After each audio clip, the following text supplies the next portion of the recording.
Hi, I'm Justin. Also, I hate the way my voice sounds, so if you can do whatever Photoshop does to voices, make me sound awesome. And this is my lovely friend, The beauty in the eyes of the beholder, and it's just about getting into the seat of being the beholder. Hayley. I don't think you have to be particularly perceptive.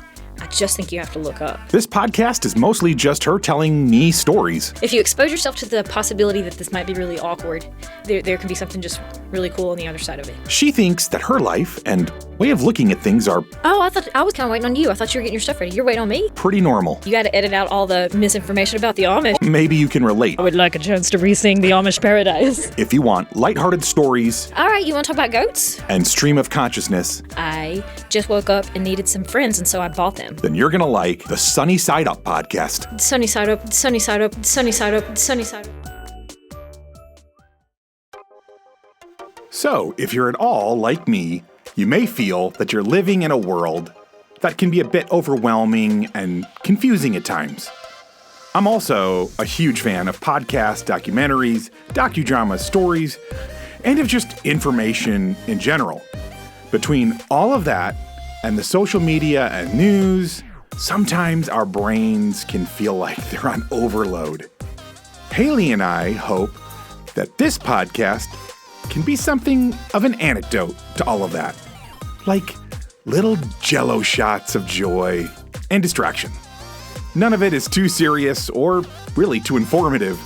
Mostly it's just two friends who have conversational chemistry talking about whatever enters the minds of relatively ADHD people.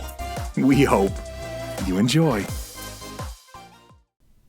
It's getting weirder and weirder and harder to explain. It's a weird time to teach government to kids because I'm like, y'all wouldn't believe it, but when I was a kid, we really respected our national elected officials. We thought that they were, even when scandals began to unfold, we were kind of shocked by it Right. and maybe even personally hurt because we expected more out of them. And I'm thinking the constant exposure is what's done that. Could be. When you were behind closed doors, we just didn't know. He was probably a bunch of clowns all along. But Well, my dad told me this years ago. It was kind of an interesting little point of, Jack Kennedy, who of course got sainted because, he was murdered, and arguably was a really it's really good for your career. Apparently so. He was, I think, objectively as a president, just a really, really great president. The Cuban Missile Crisis alone, he could have done every other thing wrong, and that handling of that alone was so incredible. But anyways, real quickly, when our dear Nixon dude took a hit in the shorts and spied on his brethren in the Democrat camp, and they got busted for all of it and had to resign. I guess my dad's point was up until Nixon, there was sort of this reverence for the office. You sort of left the guy alone.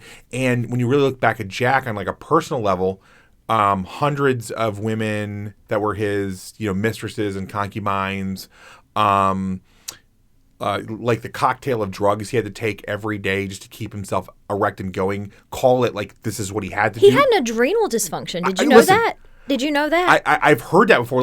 I've heard that this cocktail of drugs wasn't strictly recreational, but I'm sure there was some good stuff in it. I'm sure there was some good stuff in it, but the point of it being during his presidency, even though everybody around him knew that literally hundreds of women were coming in and out and all this stuff was going on, there was still such a reverence for it. It was just the public doesn't need to know that. That's literally what was said. There was a reporter who saw a woman coming out of his hotel room and was like, oh, I got the story. Oh, I got it. And he runs back to the publisher and they're like, no, that's not what we're here for. That's not what we're here for. And squashed it. Yeah. Because at that time, we didn't talk about those things. It wasn't until the Clinton scandal broke. But my dad goes back to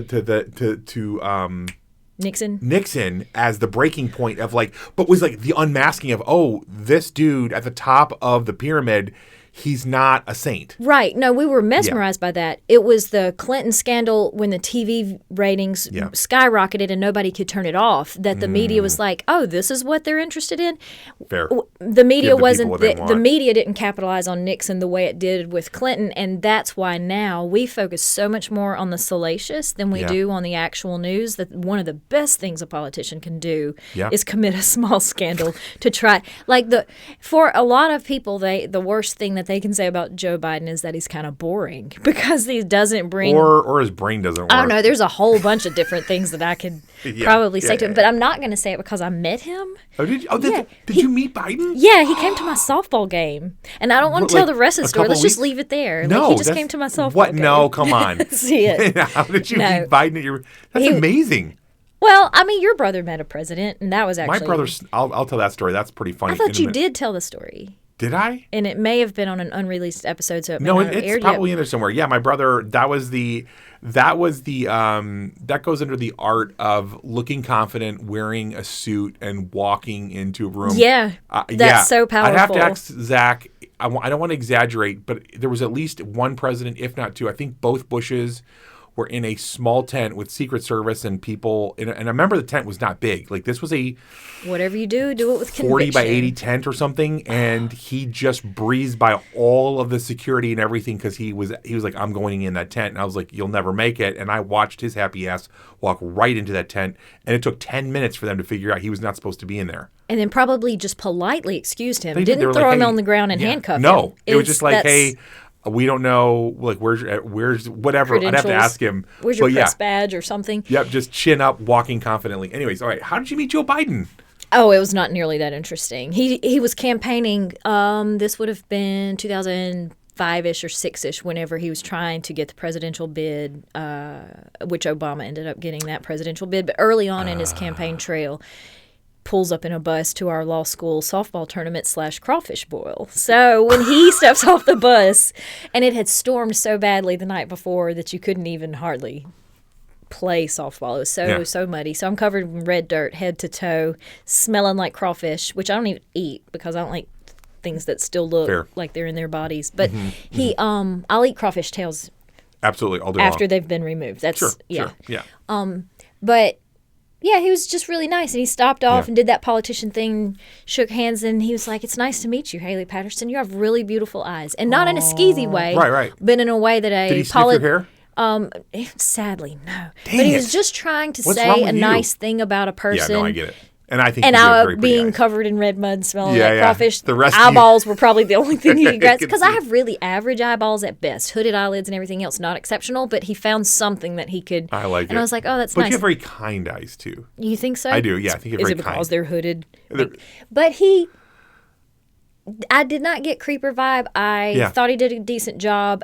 What I really like about Joe Biden now, is not much because I so dislike this treatment of the Israel-Palestine conflict. But a thing that I respected about him prior to being furious about the Israel-Palestine conflict was his wife has continued to work as a junior college English instructor throughout her tenure as vice president, first lady, and second lady. I didn't know that. She's the only first lady to ever be gainfully employed. She might be the only second lady to have ever been gainfully employed. Really? She still teaches English at this moment. Are you serious? I don't think she's retired yet. It's possible she retired this year, but yes. Isn't that That's crazy. I did not know that. She feels like she's a teacher at her core, and that's her passion, and she's continued to work.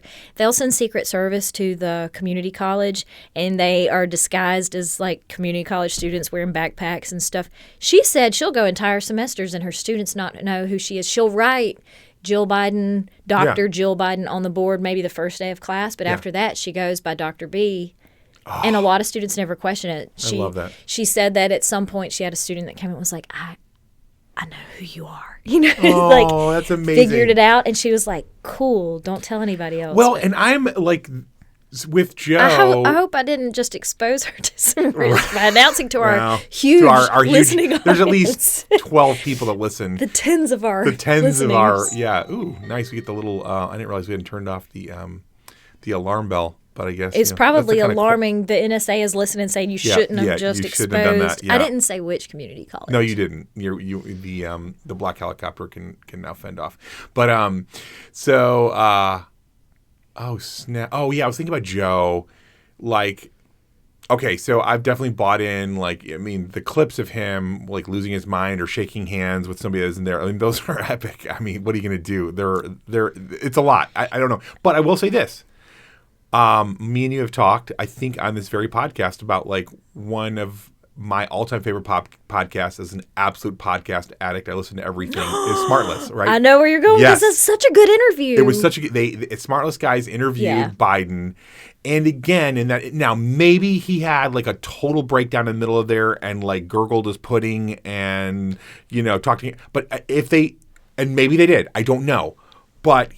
He just was like kind of that older statesman, whatever guy. I don't have to agree with everything he agrees. I'm not saying that, but just a decent dude. And here's where I've learned my lesson. After everybody, having been raised in the right-wing, Republican, whatever world my whole life, everybody said such horrible things about Obama and Michelle. And after they got out of office and I started just listening to them more as people, I'm like, thank you. Why in the world did I hate on them so hard? 100%. Yeah, I feel like a total heel now. That was my experience also. Yeah, so now I'm like. I need to give fair consideration to this person while they're still in front of me. Yes. It's tough. Okay, so along that same vein, Joe Biden has a stuttering condition. Did you know that? Yes. Has a speech impediment. Yep. Joe Biden has had brain surgery on a part of his brain that affects his speech, not his ability to think, but the part. Sometimes what you're thinking in your head has to get through your mouth. And if I struggle with that. You've ever communicated with a stroke victim? Right. Like they'll be thinking of a word and they'll say a word and it's not the same thing they're thinking, and they're super frustrated because how is this getting mistranslated? Because thinking it's like pushing a button in a different thing, and you're like, how is this happening? I'm doing this button, but that action is happening. Joe Biden's brain surgery, and I think he's had two due to maybe was it stroke? I don't even remember what the situation was, but one of them they didn't expect him to pull through. It was like really touch and go. Wow. So if his speech is a little flubbed from time to time, I'm so not bothered by that, as long as his actions still are what they should be. Has he tripped and looked a little bit feeble? That seems to have, and am I bothered by that? Not really. I mean, if you're the leader of the free world, I assume that your Secret Service can handle it. Like, I'm not expecting the President of the United States to defend me with his bare hands. Right, fair. So his physical acumen is less concerning to me than anything else. But I will also add, some of those clips where he's losing his words and he sounds absolutely crazy, sometimes he does. Yep. But again, legitimate speech impediment situation going on there. But sometimes you need to watch the whole clip to understand the context, because there was one where he was quoting Donald Trump. And they took out the segment of him, and he's saying something about airplanes and the American Revolution. And he sounds, and everybody's like, what an idiot. Right. And all the conservatives are sharing it. He was making fun of something that Donald Trump had said in a real legitimate in a rally. He says it, and it's coming straight out of that man's brain. And yet it's his fans who are making fun of. And I'm like, oh my God, go back and watch the whole clip. Oh God, no, he's gonna win, man. You know he's gonna win. I will say, I've seen Idiocracy. He will probably win. He's absolutely going to win. And I've told this to my sweet dear mother, sweet dear Jewish mother, who tried to raise like rational human beings, all of her children.